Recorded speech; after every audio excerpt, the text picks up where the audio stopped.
Doom Eternal: The Ancient Gods Part 2 has been out for a couple of weeks now, and it has divided the fanbase. Some players really love the expansion, while others think it's a disappointing conclusion to the Doomslayer saga. I have mixed opinions on The Ancient Gods Part 2, but my overall position leans way more to positive than negative. This isn't a perfect expansion, but at the same time, it isn't god-awful like some people have been making out. In this video, I wanted to talk about the World Spear mission specifically, and analyze all of its main combat areas. From the Dark Lord twist to the Sentinel Hammer, I still think that the level design is the most interesting aspect about the DLC, and it's what I want to focus on, starting with the first map of the Ancient Gods, Part 2. The World Spear starts out in this sunny forest area, and I can see why fans would be taken aback a little here. If you look at Doom Eternal, the campaign begins with Hell on Earth, and the player is on a demonic barge. The lighting is moody, and each room has this dark medieval quality. Let's take a look at the Ancient Gods Part 1 now. UAC Atlantica is set in the middle of a thunderstorm with rain pouring down onto the player.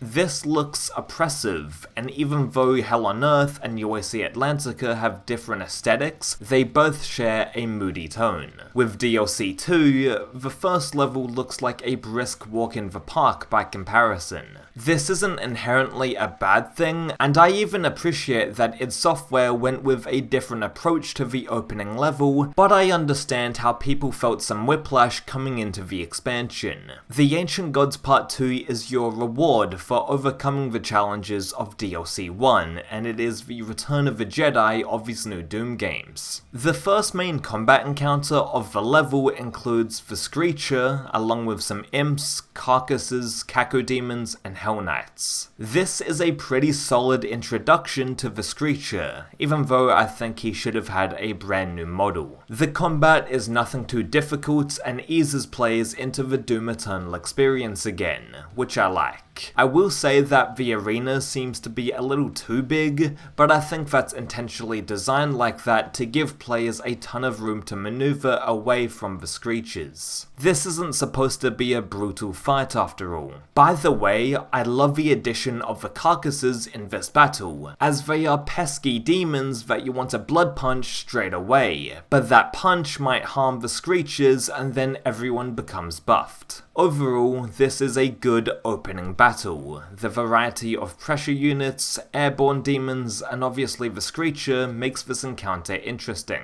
The next fight is similar to the combat sections in the Blood Swamps, with the Green Wolf lighting up the torch, and you having to not step outside of the safe zone into the fog. Even though I do like the concept, and it works in the Blood Swamps due to the monsters it incorporates, this specific fight doesn't really engage me in the same way. There are imps, soldiers, Hell Knights, and Pinkies, and they don't give you much of a challenge. However, the group of Pinkies that rush you when the fog goes away makes up for everything, as that was such a good surprise. The Armored Baron is revealed in this brief incidental encounter, but he isn't backed up by any other demons, which makes him a bit of a pushover. I love the Armored Baron, by the way. I think he is one of the best inclusions in the Ancient Gods Part 2, but I feel like they should have built him up more and given him some assistance. Maybe they could have added some cacodemons or a pain elemental for some airborne demon variety.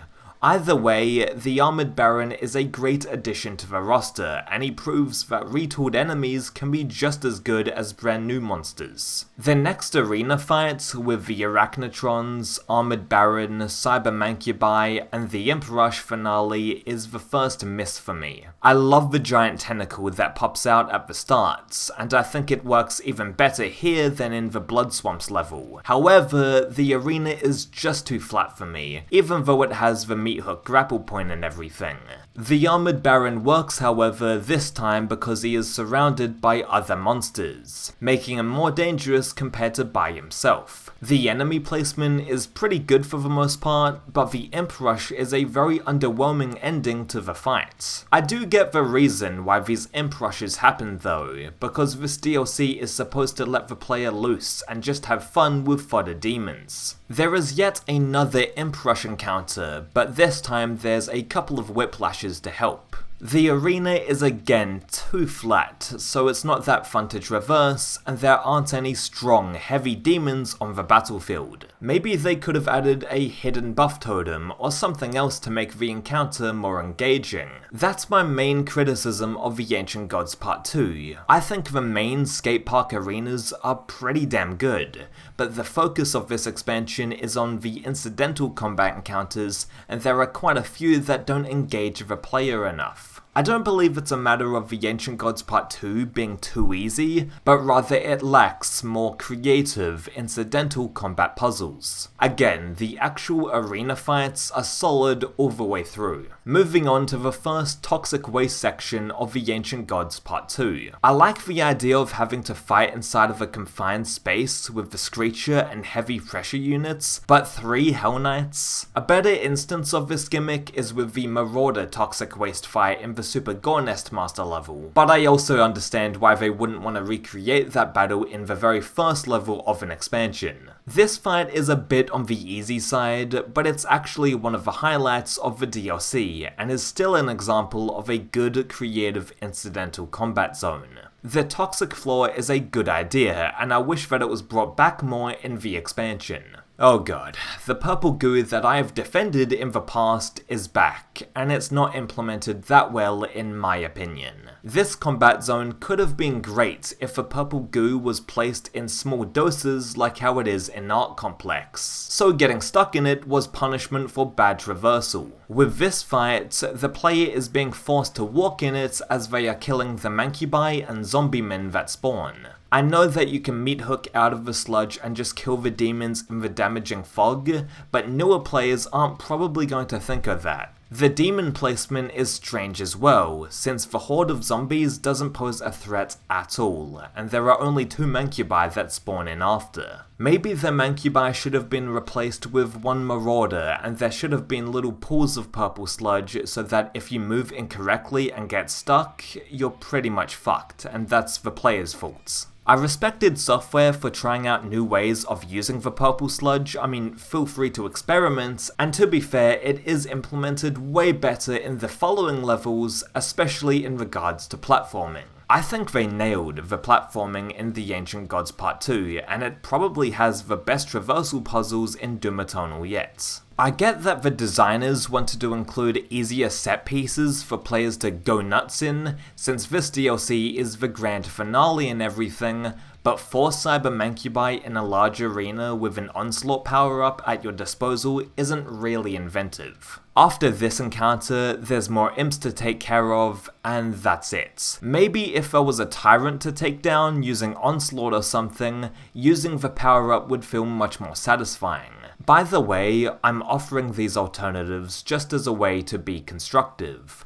I am not a game designer, and this is not even remotely an ego thing where I think my ideas are somehow better than id Software's. I am a twat from Australia, and the people at id Software are geniuses. However, I'm a massive fan of Doom as well, and I think it's good to give constructive feedback on this stuff. Also, it's just fun talking about nerdy shit like monster placement and Doom level design, so there's that too. After you obtained the new weapon of the Ancient Gods Part 2, the Sentinel Hammer, you were transported to a combat arena designed specifically to give it a test drive. This isn't the most brutally challenging arena fights, but it doesn't have to be, and it's still very fun. This fight goes a bit crazy on the Revenants, but I do like it nonetheless. There's a possessed Arachnotron for good measure, and he is aided by a few more normal Arachnotrons, which is great placement. Also, making the shield zombies spawn with the possessed Arachnotron is such a great touch. Instead of blowing up the shields by using the plasma rifle that you will eventually need for the spirits, I think id Software in this moment are just encouraging players to use the hammer. I think the Stone Imp is a pretty nice enemy to have on the Doom chessboard. You have a cluster of Stone Imps in this large, rather flat arena, and that's it.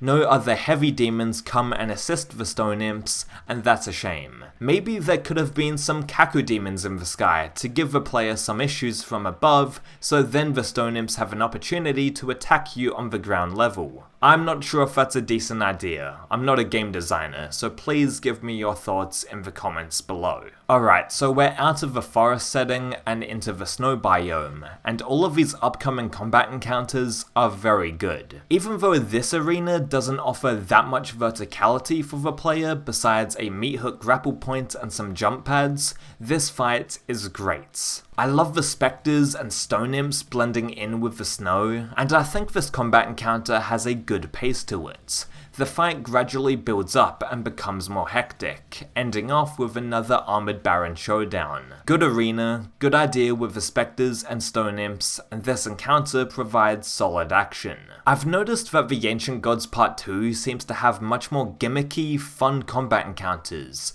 and this Imp Pinky Rush is no exception. The game traps you inside of a small cave area, and they spawn hordes of imps and pinkies, which is a good idea, and I do like this section of the level. The escalation encounters are a brand new addition to the Ancient Gods Part 2, and I think the idea of them is fantastic. The World Spear doesn't have a most challenging second escalation encounter wave, but still, I think the rest of the levels pick up the difficulty. This arena is quite nice, with some decent enemy variety.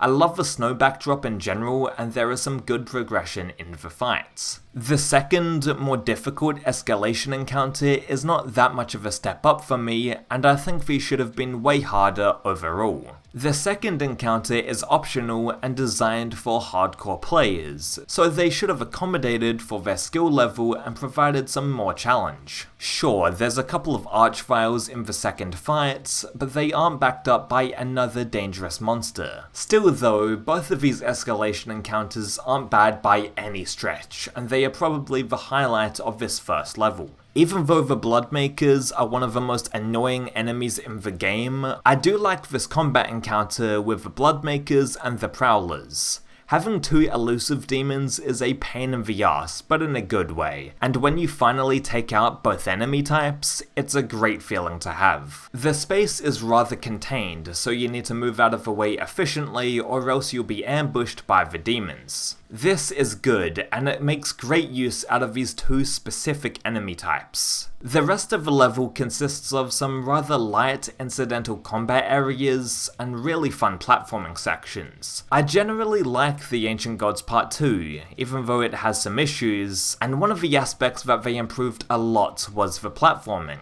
I fucking love going through this cave structure at the end of the level and using the meat hook to fly around is so enjoyable. Regardless of the DLC's reception, the new id Software team have been crushing it, and I cannot wait until the new master levels release. The World Spear has a ton of gimmicky, non-arena combat encounters, and while I don't think all of them pay off, and a couple feel a little tedious like the reoccurring imp rushes, there are still plenty of solid moments. What do you think about the World Spear in terms of its level design and combat encounters? I'd love to hear your thoughts in the comment section below. The more and more I play the Ancient Gods Part 2, the more I seem to like the expansion, but I want to leave it over to you guys. Thank you for watching.